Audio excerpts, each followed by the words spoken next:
Good afternoon and welcome to this technical session.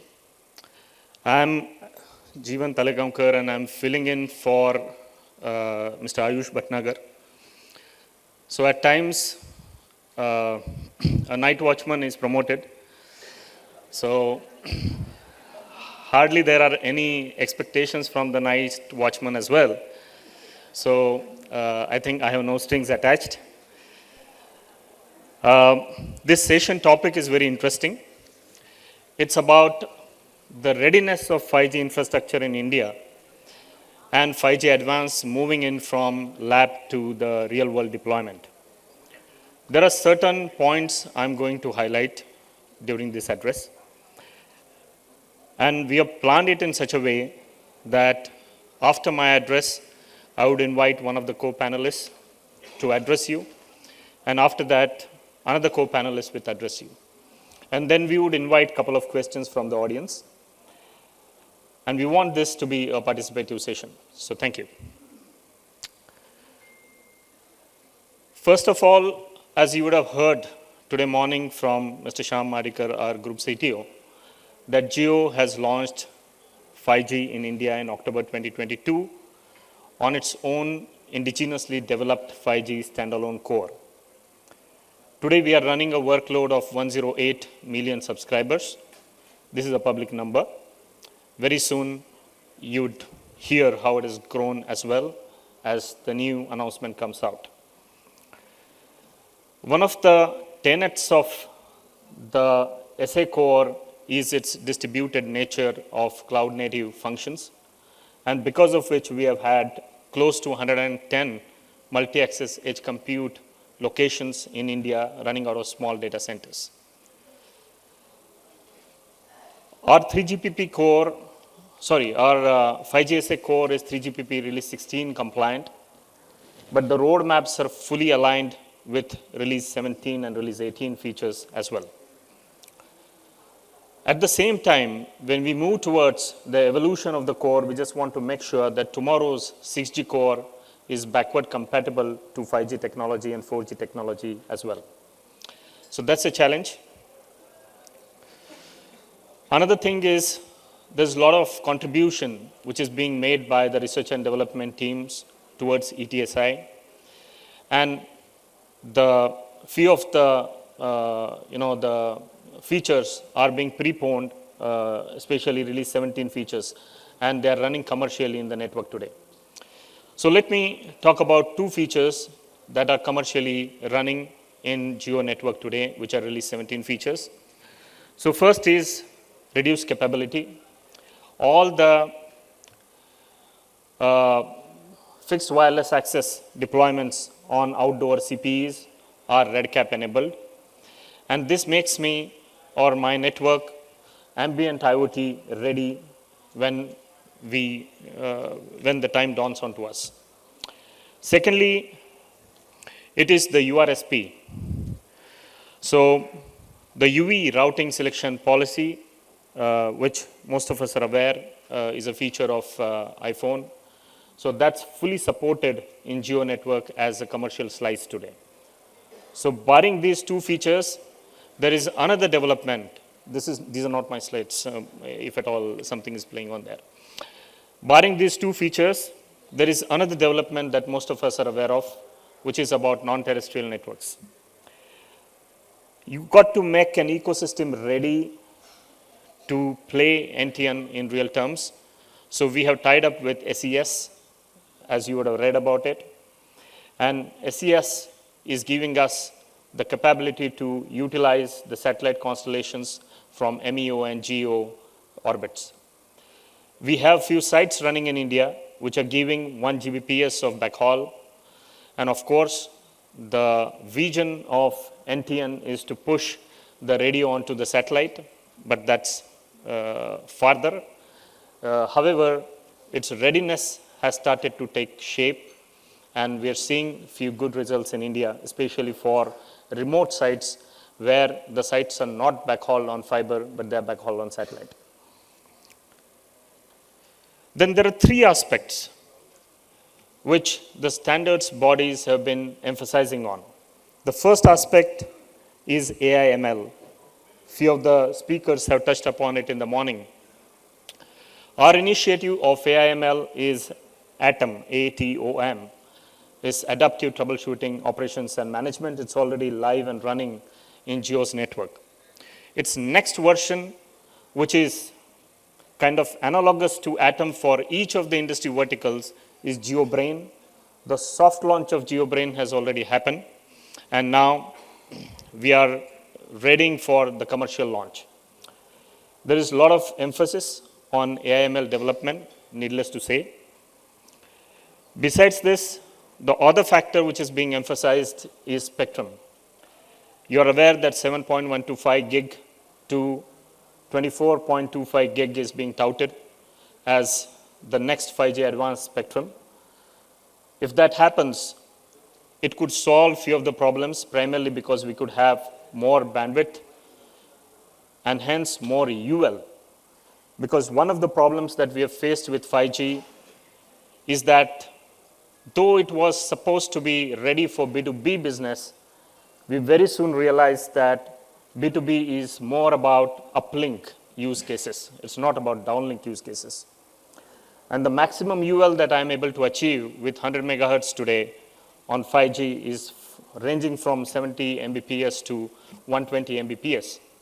But that's not good enough in spite of the best QAM combinations. Good enough to run few of the use cases. One use case that I can highlight is Metaverse. Not great experience to have on 5G. Another use case is, say, autonomous vehicles. Let me give you one live example of an autonomous vehicle. It is working on a LiDAR technology today. So the kind of data it is generating in 1 second, it takes 10 seconds to upload that data to the application. So the vehicle is moving like this. It's going for 1 second and waiting for 10 seconds, and then again moving for 1 second. So I think that's not a cherishable experience that one would really like to have. And the constraint is 100 megahertz. The constraint is the UL. And hence, with 5G Advanced, we are hoping to get over this with the higher spectrum.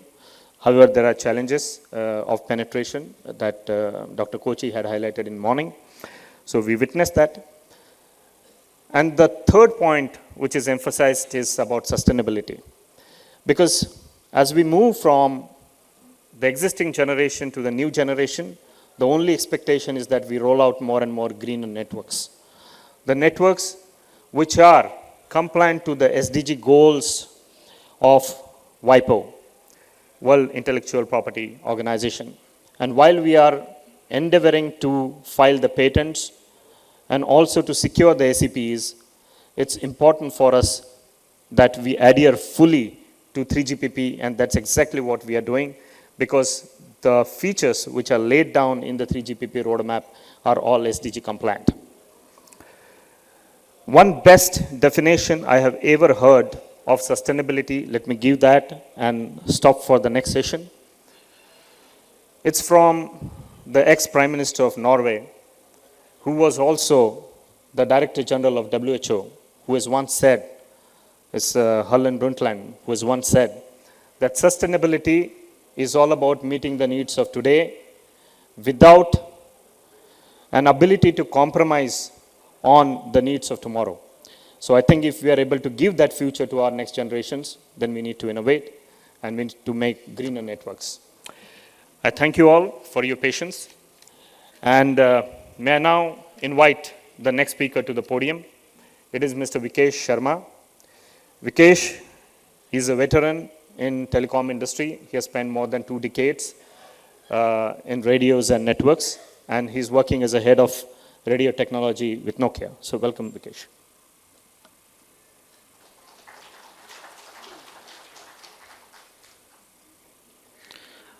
Hello, everyone.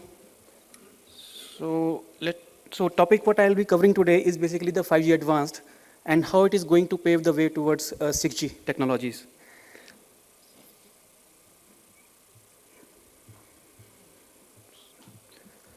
So we have been hearing during the day that India 5G has really been a success. The average data rate in India when 5G was not launched yet was around 18 Mbps. And as per one of the benchmarking reports done by some global benchmarking centers like UCLA, the global ranking at that point in time was 105. Within 1 year after 5G rollouts, this took us to 95 Mbps of average data rate. And global ranking was 18 at that point in time. So you can see this big leap within just 1 year. So, and it is quite well gelling with our global predictions that by 2030, either the 5G limit, what is right now with 3.5 gigahertz spectrum, it will reach the limits, and of course, driven by the Shannon, what Mr. Madikar just mentioned in the morning today. So, which means that for catering to this high demands and also catering to these new AR, VR type of applications, what we need is more spectrum. And of course, to cater to this more spectrum and to process that big chunks of spectrum, for example, on the right-hand side, you can see 400 megahertz of TDD spectrum. We need new technologies, for example, 6G.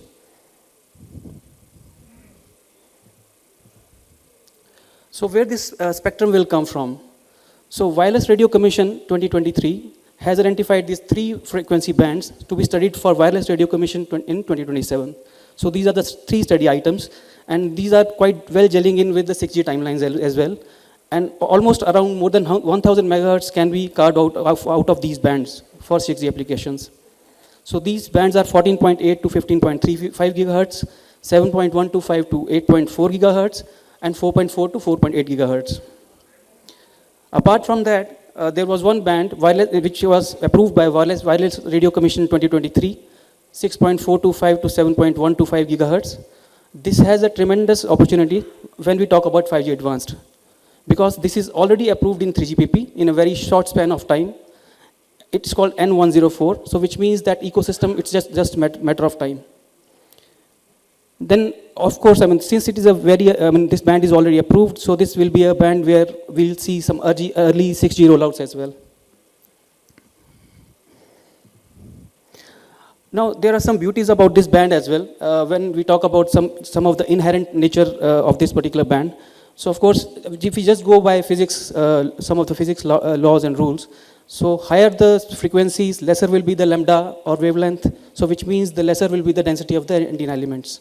So which means that we can pack more number of antenna elements in a very small form factor of massive MIMOs. So today we have seen that in current 3.5 gigahertz frequency bands, we have massive MIMO radios of around 128 antenna element, 192 antenna element in some form factor. And if we just take one example of 192 antenna element, so within the similar form factor, if we go to 6 gigahertz frequency band, so we can have 768 antenna element just packed into one unit. What does this mean? This means that it will have better coverage because the EIRP will be better. We are expecting for at least 5 to 6 dBi better coverage. Then we have more number of antenna elements. That means that we can pack more number of TRXs in there, which means that more capacity. And also, there are some advanced beamforming algorithms coming into, with 5G advanced and 6G. So of course, to make these algorithms more efficient, we need more and more antenna elements in there.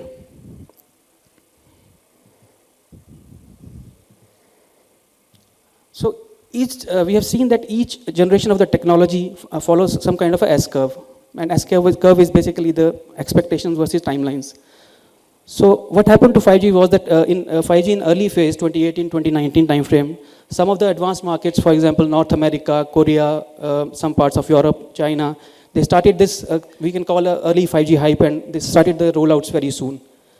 And most of the operators, what they did was that they started with 5G, the low band as a coverage band, and then the mid band, which is currently 3.5 gigahertz band, as basically a kind of like a hotspot capacity solution.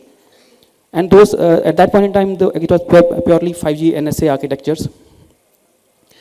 From India point of view, I think what was is the case that we entered the 5G era when when we already had hit this S-curve and we have reached to the monetization phase, where technologies like fixed wireless access, enterprise use cases, all those being explored.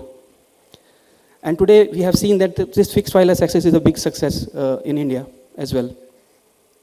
But this is, I think we need beyond that. So what is required beyond that is basically new use cases, new technologies, and this 5G Advanced is something what will play a very important role to drive these technologies and use cases.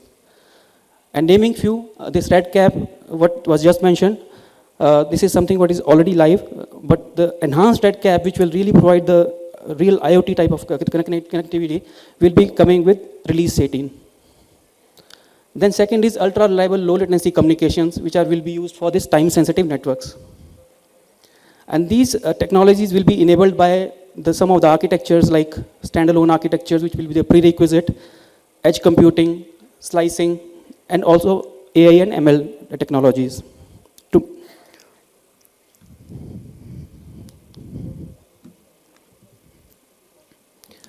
So from 5G Advanced point of view, it has three strategic pillars: experience, efficiency, and use cases. So as far as experience is concerned, so this extended reality type of traffic that we are talking about, it needs a major boost on the uplink segment, uplink performance. And also on the latency parts, because since it is a time sensitive, we need to reduce the latency part as well, and also work on the mobility management aspects. In terms of efficiency, so AI ML enhancements will make the networks more smarter, more automated. And then, of course, there are new RAN energy efficiency features, and there's a lot of focus in there to bring the network efficiency down, energy efficiency down. Then from use cases point of view, it will open the new segments. For example, this IoT optimized red cap, which we just discussed, the uncrewed aerial vehicle UAV, what called similar kind of like a drone, drone connectivity. Then non-terrestrial networks, where we'll see mobile phone connected to base station as well, the terrestrial network as well as satellite simultaneously. Just talking about this extended reality, I think we have been talking since quite some time now, but the real extended reality, the full potential of extended reality can only be explored by this 3GPP release 18, which is nothing but 5G Advanced. So what 3GPP release 18 is bringing in here is basically, first one is performance. So since this is uplink hungry application, so of course we need to have this uplink enhancements, and which are already part of 3GPP release 18. And then also, we need to do some kind of prioritization to this XR applications. So we need to have scheduling in a way that those XR application traffic is basically given a priority. Then second, working on the latency part. So one way is that we bring the applications closer to the user, which will be done by this edge computing. And then second is basically working on the air interface latency by working on the advanced scheduling algorithms. On the connectivity side, we have this mobility management requirement very strong in there, where we will have there's some lot of features which are working on reducing those handover interruption time, etc. And then, of course, last but not the least is basically how to optimize the device power savings. And some of the features are, for example, this adaptive DRX, this continuous reception is something what is being worked on in 3GPP. So just to sum up, I think, so 5G Advanced is bringing new monetization opportunities beyond eMBB and fixed wireless access. It will be backward compatible with current 5G networks, which means that the current 5G networks will smoothly evolve towards 5G Advanced. Timing-wise, standardization is already happening this year. By mid of 2024, we will expect this standardization to be completed. And the market introduction will be in 2025. So we'll see first set of use cases and being introduced in 2025. Then, of course, we are talking about 5G Advanced in 2025. 2030 is something what is predicted in 2030. So which means that this 5 years gap will be nicely bridged by this 5G Advanced. So this will really be a good evolution path from 5G Advanced to 6G. Thank you.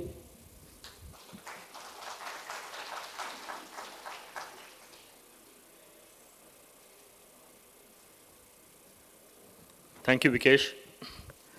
So we seem to be a very fast-paced panel. So it looks like we'll adhere to the time and we'll give you some time back as well. So now I'm very happy and delighted to introduce you to Mr. Pradeep Bharadwaj ji. He has traveled all the way from UK to be a part of this session. He's the Senior Strategy Director and Head of Industry Standards at Syniverse. So welcome, Mr. Bharadwaj. Over to you.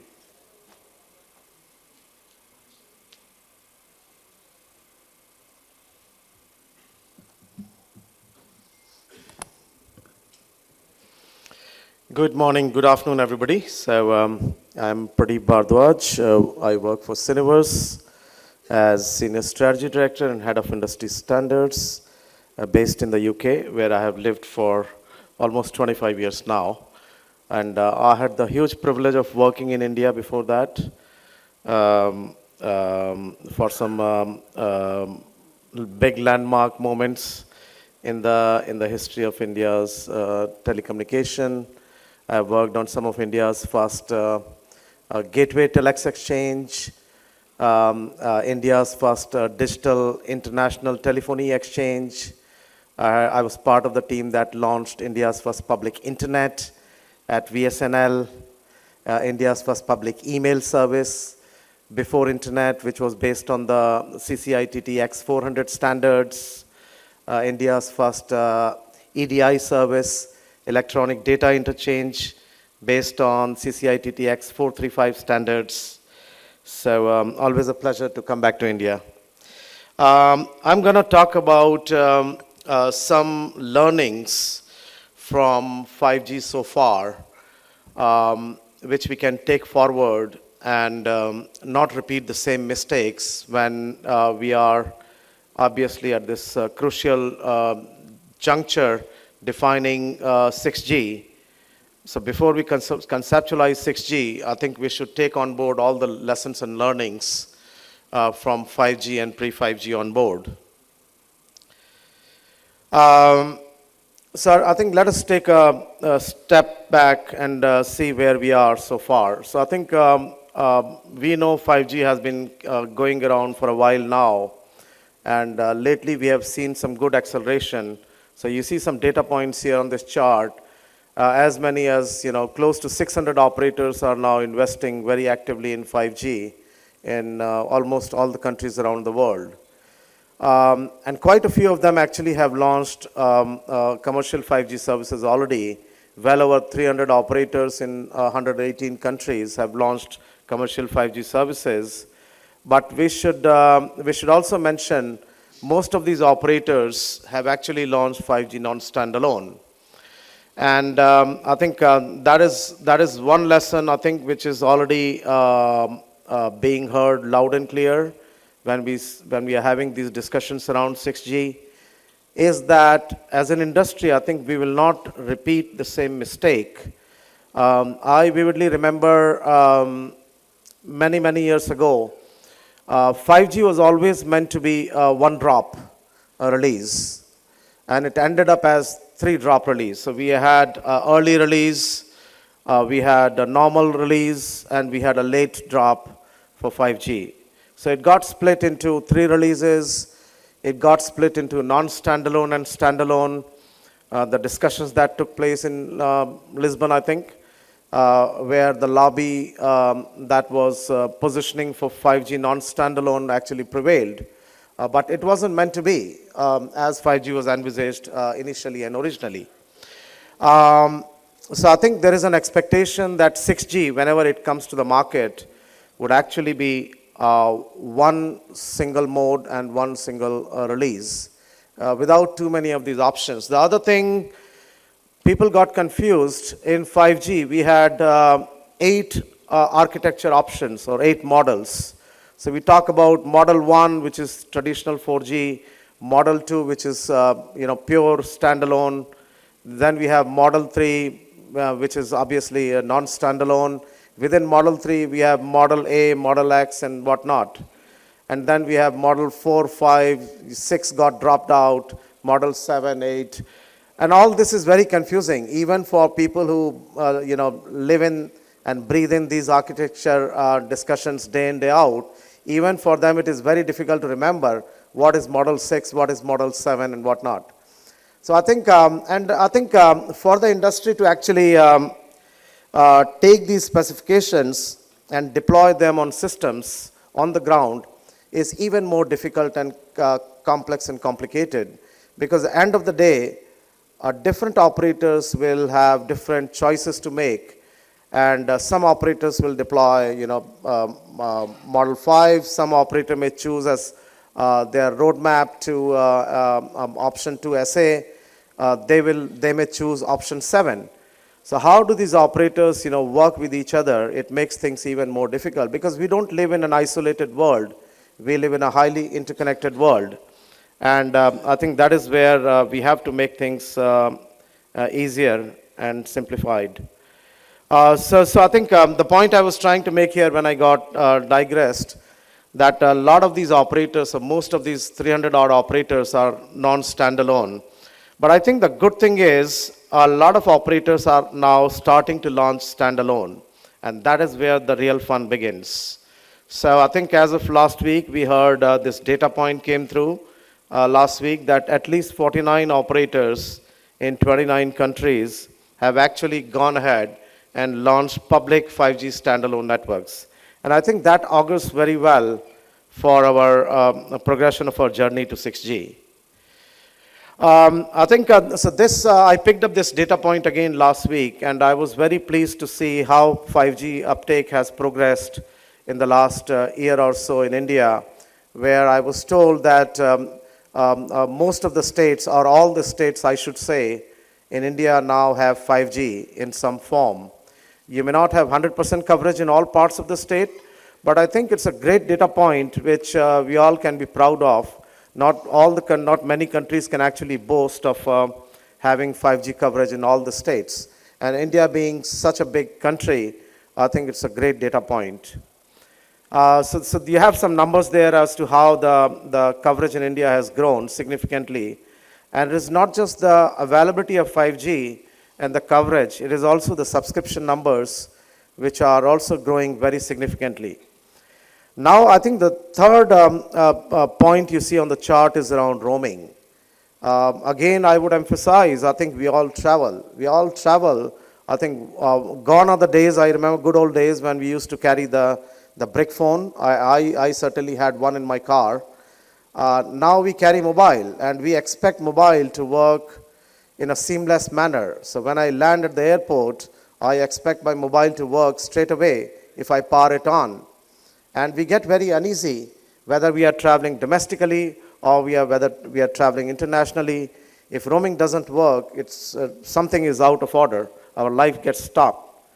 So I think the good thing there is we are already seeing a lot of international 5G non-standalone roaming, and we would expect the case with 5G SA to be no different. And 5G roaming connections, I think, would proliferate exponentially in the years to come. So what do operators have to think about when they are moving to launching 5G, but in particular 5G SA? So you hear the normal stuff around license and spectrum. Obviously, the network has to be capable for 5G standalone. And I think I was hugely impressed to hear how Reliance Jio, in particular, I would call them up straight away, how they have developed this homegrown 5G SA core. And I think that is very, very impressive.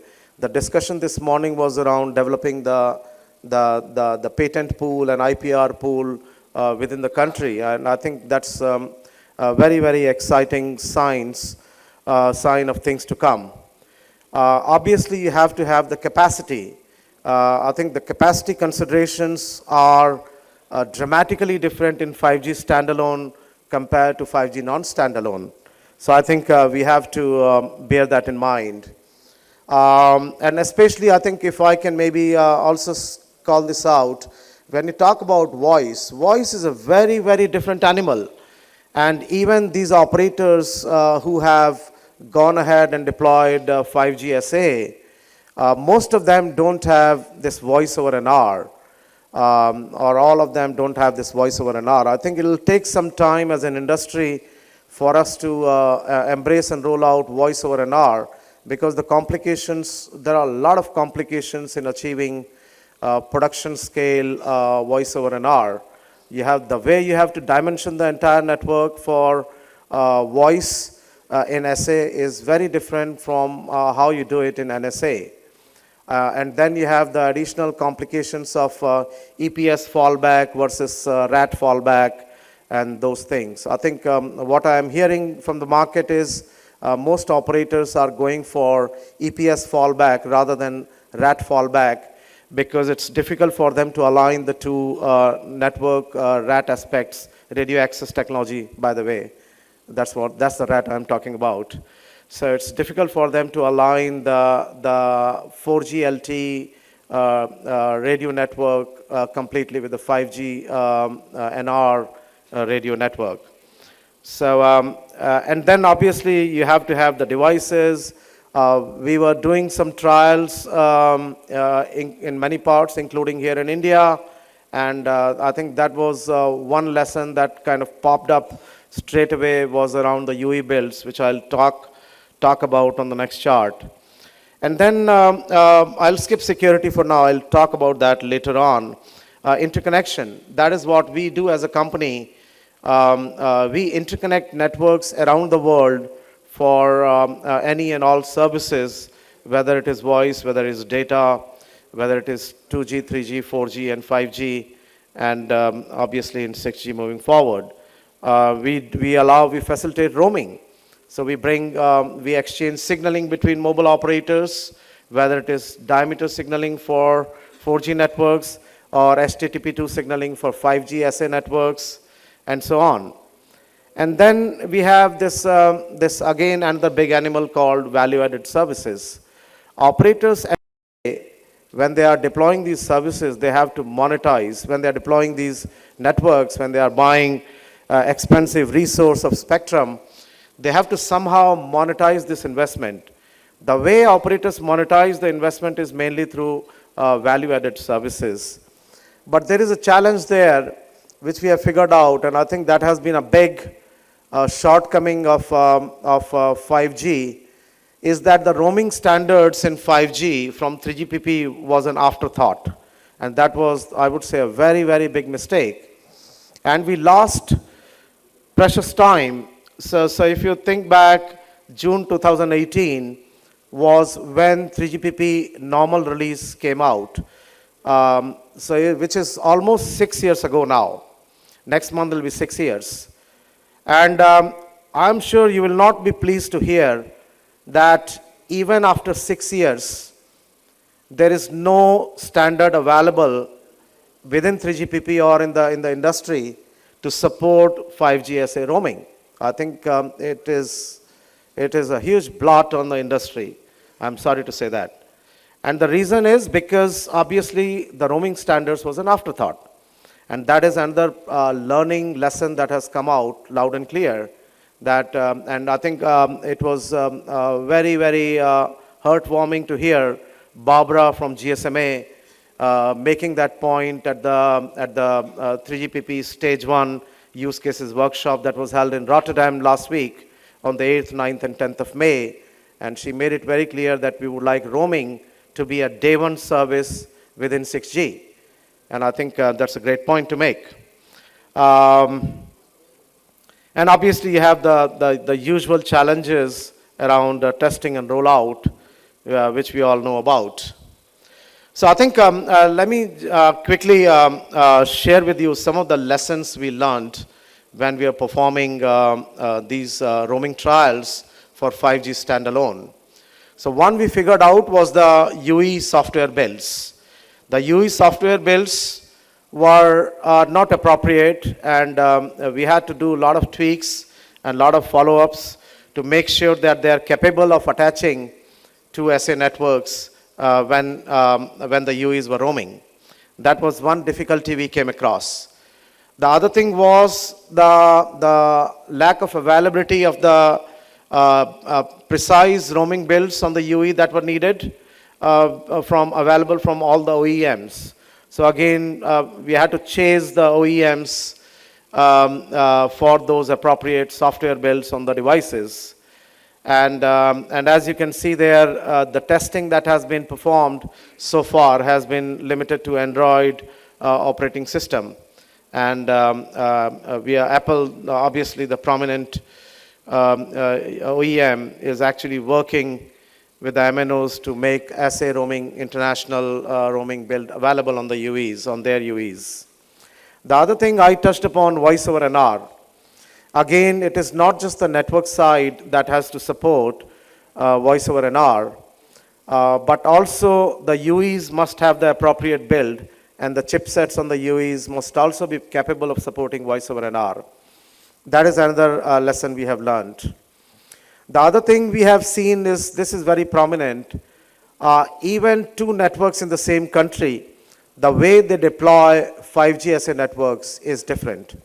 Every operator deploys 5G SA networks in a different way for a lot of reasons, which obviously gets us into this problem that the 3GPP specifications, the way they have been interpreted and the way they have been implemented is actually not in the same way, which means that you need somebody to massage the API, somebody to massage the messages sitting in between to perform mediation kind of functionality. That is something we figured out in all the trials, and which tells us that there will be a need for this kind of role to be formalized.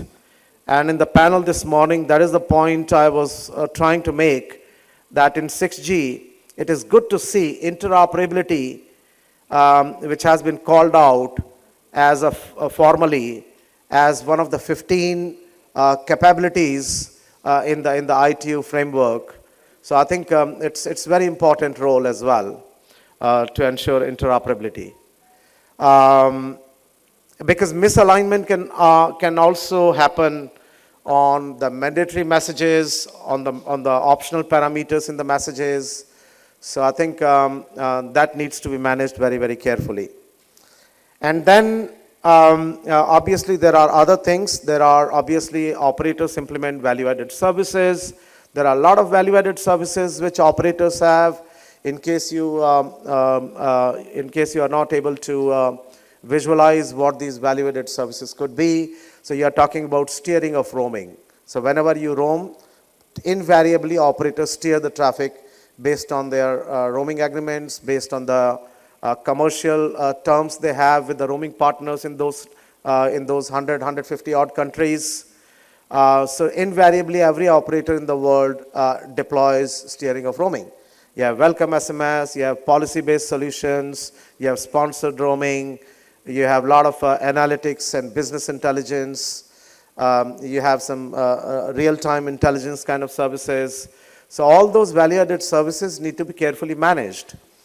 And the security architecture that 3GPP has defined in 5G, that has some implications, because if you have end-to-end encryption, for example, it is very difficult for intermediaries to deliver value-added services in the way they deliver these value-added services today. So, so this is this zero trust model. So if you encrypt the traffic end-to-end, intermediaries have no way to deliver these value-added services, and therefore operators lose upon the benefit of these vast services and therefore monetize. So security, I think, is a good thing, but sometimes I believe that security should become an enabler for operators rather than become a hindrance and a constraint. So that is something again to think about in 6G. And I think on that point, I would say security again is one of the 15 capabilities ITU has formally recognized to take on board. Some of the other things you see listed there, in one of the trials, we ran into this need to perform mediation from the FQDN to IP address, for example. Some people in the room from the operator who are involved in the trial would recognize that. And again, there was need to manipulate or to make compatible the port numbers on the N32C. So I wanted to share that with all of you just to give you a glimpse of the trials that have been taking place and how we have taken those lessons on board. I think here I'm talking about the roaming models, the security architecture that 3GPP defined originally, and how it failed to recognize the different scenarios. Pradeepji, sorry, last minute, please. That's all right. Thank you. Yeah. So anyway, so I think what I will say here is that operators deploy the SEP, so the security edge protection proxy, in different ways for a lot of purposes. And again, I think it's important to take that on board. So I guess I think I've talked some of the value-added services and the challenges already. So I think with that, maybe I can close and look forward to the questions later on. Thank you.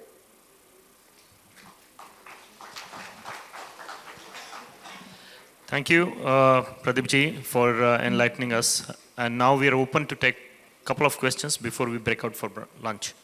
Yes, please.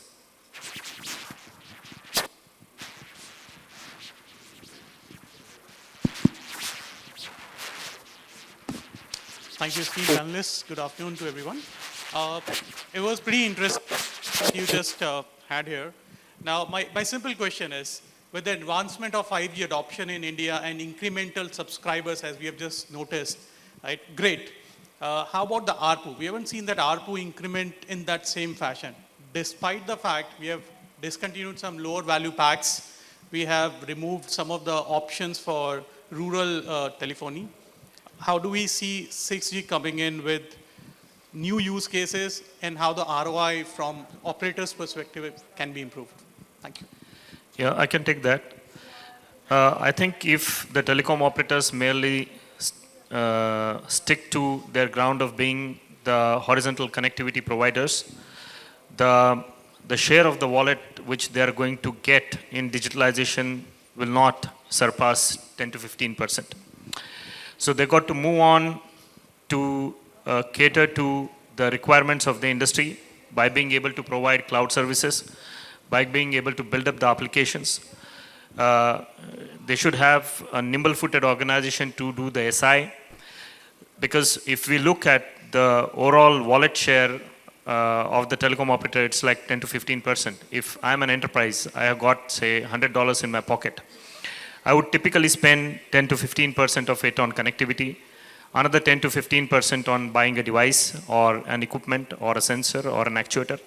I would spend another say 15% on hosting that application on a platform or deciding to keep it captive.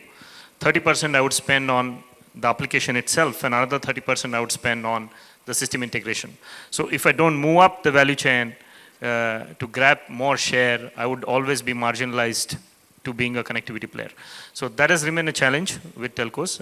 I appreciate your question, but I think we all have to together solve it. Thank you. Yes, please.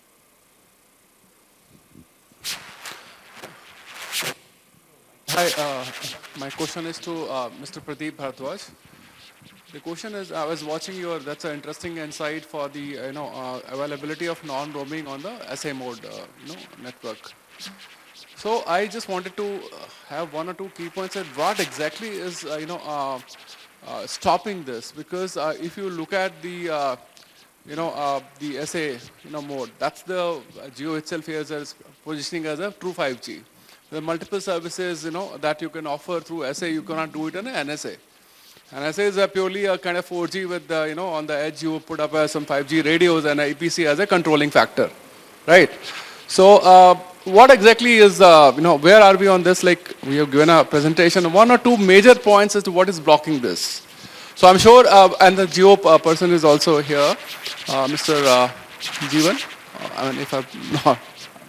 See, so in that case, if you're a Jio subscriber, and if you're roaming internationally, so you should be falling back onto your 4G and EPC controls, right? I mean, the way I visualize it. But my main question is towards the, what is a big roadblock here? That's where the question to Mr. Pradeep. Yes, I'll be, thanks for that. I think I'll be very brief on that. So I think, when these roaming standards were defined in, by, let us say, SA3 in 3GPP, in the 33501 standard, they did not fully recognize how operators are going to deploy the SEPs. So they defined this model security architecture based on using TLS at the transport layer and using this new protocol they defined called PRINCE, Protocol for N32 Interconnect Service. So that is PRINCE, which is an application layer protocol. So they defined that in good faith based on the requirements, the visibility of requirements they had in those days, all those years ago, maybe 10 years ago.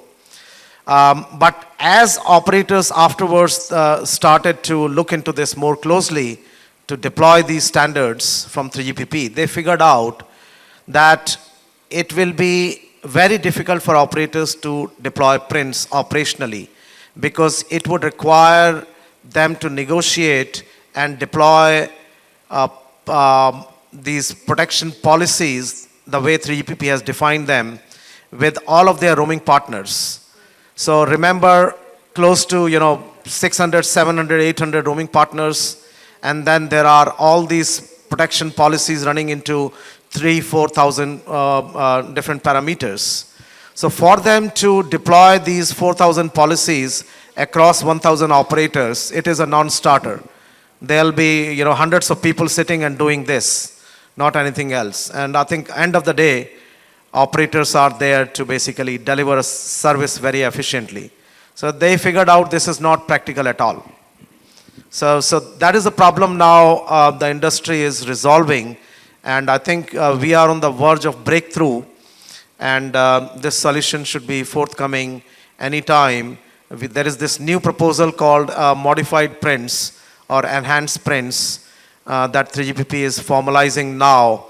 That would come in release 19, but it would be 3GPP would be able to apply that going backward into release 16 and 17 and 18 as well. Thank you, Pradeepji. And with this, we come to the end of the session. We are available during the lunch time, so we can always have the discussion. Thank you. Thank you very much indeed. Let's put our hands together for the wonderful presentations we had. And I would request Mr. Pradeep Bharadwaj to kindly do the honors on behalf of the organizers to present the memento, a token of appreciation and gratitude. First to our session chair, Mr. Jeevan Talegaonkar, Vice President, Reliance Jio. Thank you very much indeed, sir, for wonderfully chairing the session. We also present a memento to our eminent speaker, Mr. Vikesh Sharma, Head of Radio Technology, NOKIA India.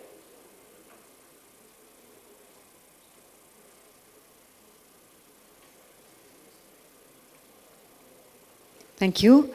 And may I request for a quick group photograph before we close the proceedings of this session.